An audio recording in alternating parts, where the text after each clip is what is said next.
Hola, buenas tardes Alicia, ¿cómo estás? Bienvenida a esta conversación que tenemos con los autores de Don't Cry for Me America. ¿Cómo estás hoy? Estoy muy bien, gracias por invitarme. Estoy contenta de estar charlando acá. Eh, Estoy bien, estoy No, escribiendo. es un placer tenerte y me alegra escuchar eso que estás escribiendo, ¿no? Especialmente en este tiempo que tenemos tanto tiempo, a veces no sabemos qué hacer con él. Qué mejor que Ah, seguir reflexionando sobre nosotros, cómo va este momento tan particular que estamos viviendo, bueno, y cómo vivís la pandemia en este momento.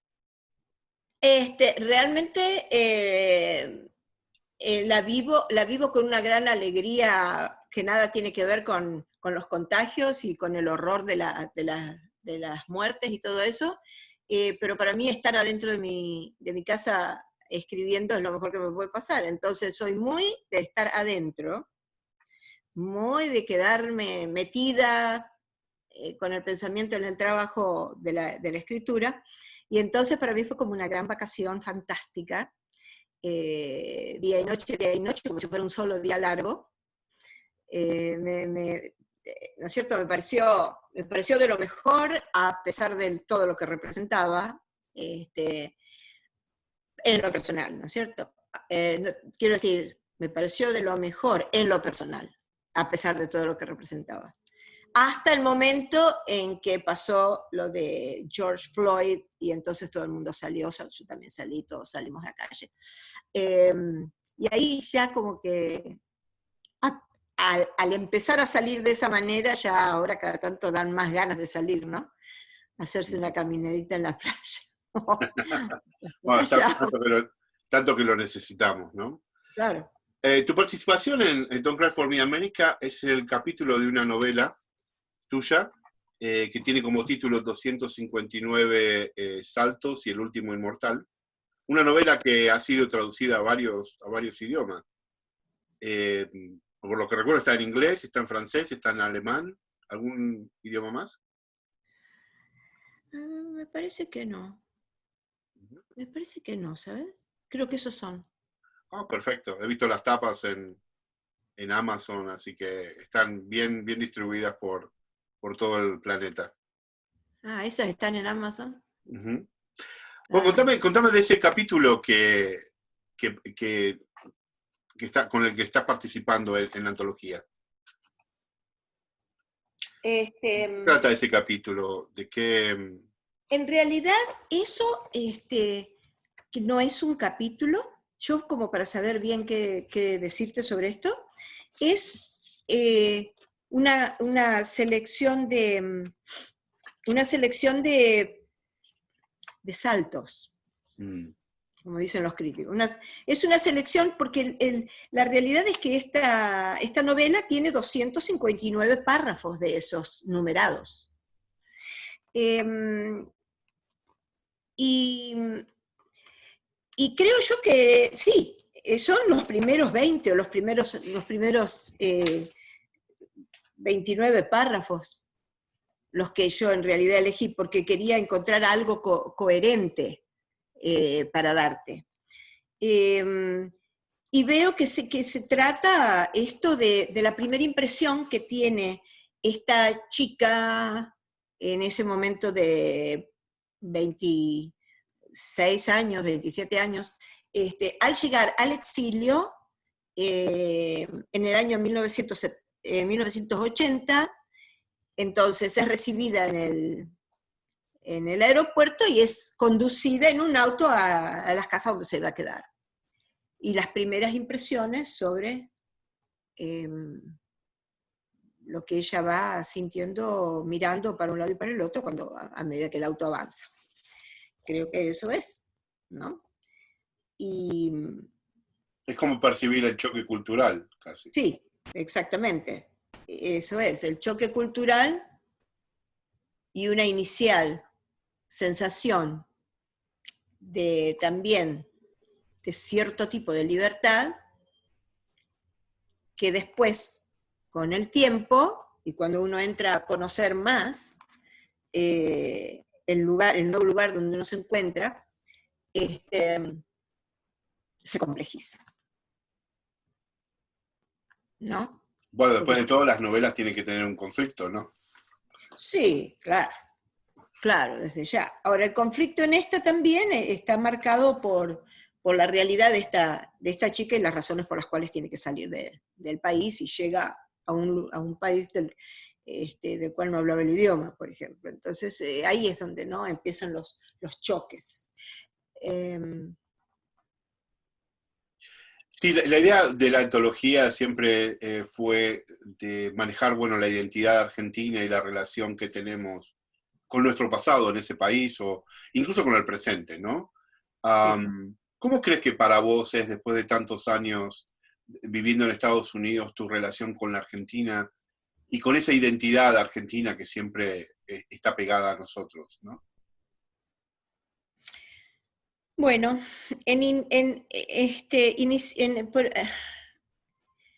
como inicio te puedo decir que yo, por ejemplo, me di cuenta al tiempo de estar acá que yo estando allá no había conocido realmente Argentina, y no me estoy refiriendo a lugares que tampoco conocía mucho, pero me estoy refiriendo a idiosincrasia, a actitudes políticas, a cultura. Una de las primeras cosas que sentí fue que solo ahora, desde que estaba acá, yo podía ver a distancia, con cierta perspectiva, lo que realmente Argentina era y lo que representaba para mí. ¿Mm? Aprendí mucho más sobre Argentina estando acá que estando allá. No solo porque era joven, porque en esa época, en los 70 y antes, los jóvenes, digamos que nos poníamos el mundo sobre los hombros, y éramos responsables y tomamos iniciativa, queríamos un cambio muy fuerte, y éramos capaces de hacer el intento de llevarlo a cabo. Fuimos capaces. Eh, pero, pero porque, bueno, si comparamos esa generación con, con las más nuevas ahora, nos damos cuenta de que los chicos que ahora tienen la edad que yo tenía en esa época, tienen otra perspectiva del mundo y, y lo perciben de otra manera. Entonces, yo era joven, pero madura en muchos sentidos. Aún así, quedándote en el lugar en el que vos naciste, lo vas a conocer desde solo una perspectiva. Y eso no es realmente conocerlo, es lo que pienso. Es saber mucho, pero no es realmente conocerlo. Sí, evidentemente, cuando el inmigrante viene a este país, ¿no? Uno acá se da cuenta de muchas cosas que nos dicen que en realidad no son tan verdaderas, ¿no? Que a mí, por ejemplo, siempre me sorprendió el hecho de encontrar con otras nacionalidades, de encontrar que ellos usan palabras iguales a las nuestras, pero con otro sentido, ¿no? Y en realidad nos volvemos más latinoamericanos aquí en Estados Unidos y ya dejamos tanto, ya no somos tanto argentinos, ya no somos tanto venezolanos, ni cubanos, ni mexicanos. Aquí es como que nos creamos en otro tipo de ser humano, ¿no? Sí. Un ser transnacional, diríamos, ¿no? ¿Y cómo te afectó eso a vos de vivir con tantas comunidades latinas y valorar lo tuyo, pero incorporar lo de los otros también, ¿no? Y como yo estuve exiliada en México también, ahí aprendí muchas cosas que nunca habría pensado siquiera que existían, como por ejemplo todas las bromas y los chistes sobre argentinos que hacen los mexicanos, ¿no es cierto? ¡Oh, ay, Dios mío! Bueno, todo eso me lo tuve que respirar, y eso sí, eso fue una cosa muy interesante, ver cómo se reían de nosotros, ¿no? Ustedes se creen que no son latinoamericanos, pero son tan latinoamericanos como nosotros, o más, o esto, lo otro, ¿no? Bueno, y todas las bromas este, colección de bromas sobre argentinos, como los argentinos hacemos sobre otros. Bueno, Sí, sí, sí. ya. Eso yo no lo sabía, no sabía que existía eso, porque nos criaron pensando que Argentina era el mejor país del mundo. Entonces, ¿cómo vas a creer que alguien se va a burlar o que va a hacer bromas? Bueno, yo tuve durante una época larga algo llamado,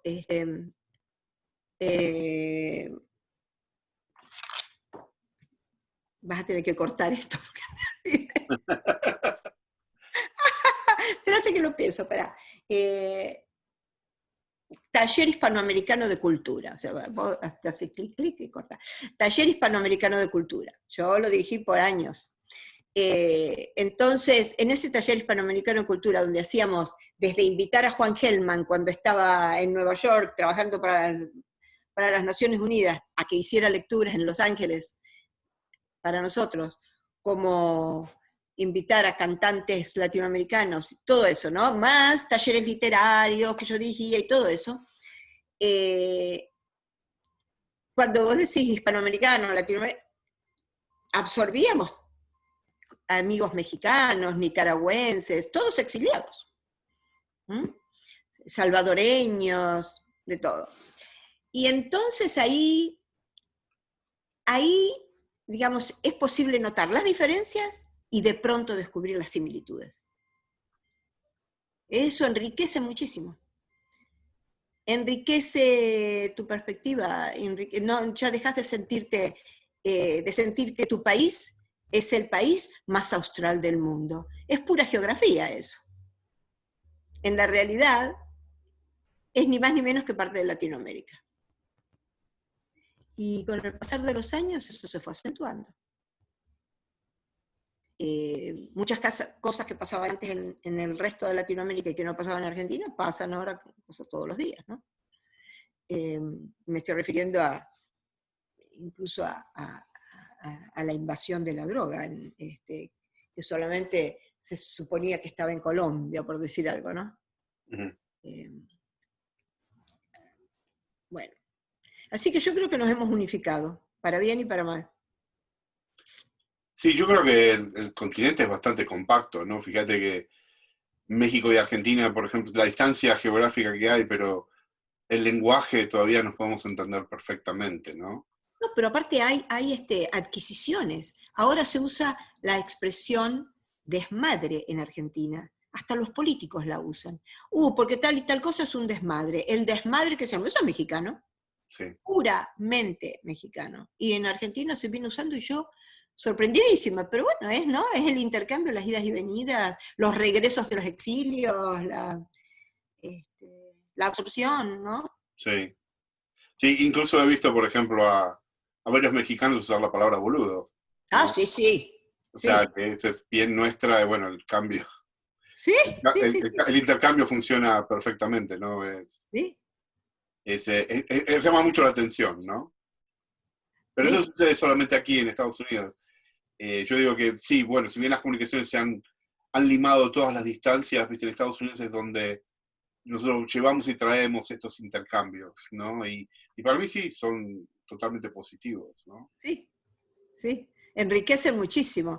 Pero, mirá, para decirlo en 2 palabras, si estás escribiendo un personaje mexicano, ya tenés, digamos, ese bagaje que lo fuiste absorbiendo acá, en México, ¿no? Ya podés escribir un personaje mexicano sin demasiadas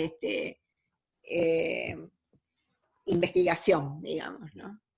Porque ya lo tenés adentro. Sí, lo vivimos todos los días, ¿no? Sí, sí. Contanos, ¿y ahora qué estás escribiendo? Ahora estoy escribiendo un proyecto de 5 tomos, yo diría, poesía en prosa. Yo lo llamaría así, porque se trata solo del formato, ¿no?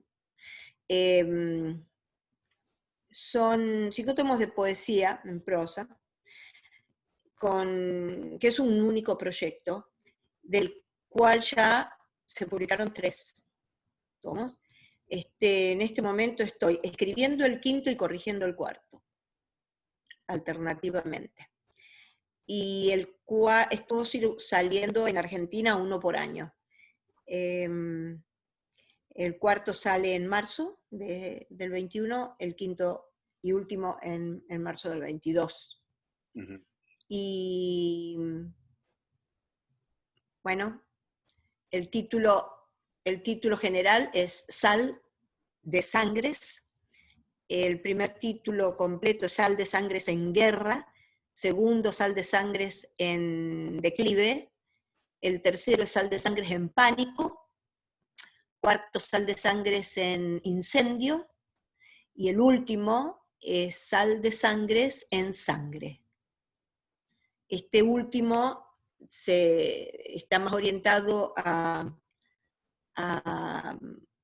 revivir en la escritura, porque uno revive estas cosas cotidianamente, aunque no escriba sobre eso, del asesinato, revivir el asesinato de un hermano de mi padre, un médico muy querido en Rosario, en Argentina, que fue asesinado por la AAA en el año 1974. Un tío muy protector y alguien que yo quería especialmente. Entonces es costoso desde el punto de vista emocional, pero es costoso, pero hay que escribir. Yo lo escribo con muchísimo amor por él y su recuerdo. Y eso es lo que estoy escribiendo en este momento. Pero bueno, como mencionabas, ya está en proceso de publicación en español en Argentina, pero también contabas de que está en francés, ya saliendo a la venta, y pronto en inglés también. Sí. Esta semana ya se distribuye, sale en Lyon, en Francia, y el primer tomo. Y está en proceso el tema de publicación, el tema de la publicación en inglés. Y sí. Bueno, evidentemente estás con mucho para hacer, con mucho bagaje literario, y siguiendo creando, ¿no? No, eso siempre, si no, ¿no? Es que la escritura es la vida. O sea, si no, o sea, hasta que no se termine la capacidad de uno, no hay manera de dejar, ¿no? ¿Eh? Estuve yo en un tiempo, porque como los temas que escribo son todos muy intensos, pensaba qué bueno sería poder dejar de escribir, porque la intensidad a veces desgasta y hay que descansar cada vez más. Entonces, yo decidí que iba a averiguar cómo hacer para, digamos, disminuir esa tendencia a la intensidad y tratar de espaciar un libro del otro, porque yo estoy escribiendo uno y tengo 3 proyectos más ahí, ¿no? Y entonces para eso me puse a leer neurociencias. Hace 4 años que leo neurociencias sin parar, 4 o 5 años que leo neurociencias. Ay, bueno, me encantó poder haber aprendido algo de neurociencias, pero obtuve la respuesta, no hay manera, bueno, ya está, no hay manera de dejarlo. Bueno, hasta ahora funcionó, así que bueno, no sé por qué cambiar, ¿no? No, claro, sí, no, pero a veces es pesado, por eso digo, ¿no? Yo decía, a ver cómo lo espacio. No, bueno, es una broma nomás, pero es cierto que pensé que iba a poder lograr una respuesta un poco más alentadora, pero no. Entonces dije, ok, voy a aceptar y abrazar esta escritura que siempre la tuve que abrazar, ¿viste? De todas maneras. Y bueno, y nada, yo sí sigo, claro, no hay manera de dejar eso, no. Bueno, Alicia, te quiero dar las gracias por tu tiempo y por ser parte de la antología Don't Cry for Me America, con Sí. un excelente texto, y bueno, y nos encanta escuchar que los proyectos siguen viniendo y que seguís escribiendo con tanta intensidad. No, pero totalmente. Te muestro mira, te muestro para que...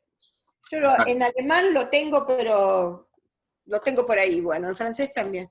Pero, por ejemplo, esta es la primera edición de 259 saltos, uno inmortal. ujú. No el último, ¿eh? Uno, porque en inglés lo tradujeron porque, ¿ves? Porque sentía el traductor que tenía que explicar.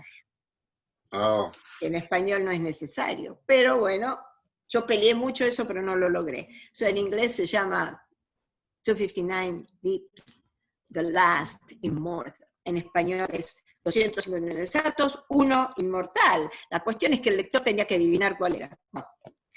Esta es la siguiente edición, argentina, y ujú, esta es, sí, la edición en inglés. ajá. Eh, este, y esto es, digamos, de dónde salen los párrafos de los que estábamos mencionando que te di para la antología, eso para mostrarte. No, excelente. Pues estamos muy agradecidos, tanto Hernán Vera Álvarez como yo, él es el coeditor. Estamos muy agradecidos de tu participación y la buena onda siempre. Y bueno, en especial por este tiempo para conversar con nosotros. No, al contrario, muchísimas gracias a vos y la antología es muy buena, la antología es muy buena. No, muchas gracias. Hay que seguir, seguir. Hay que seguir, hay que seguir. Bueno, nos vemos. Gracias por todo. Ok, hasta luego.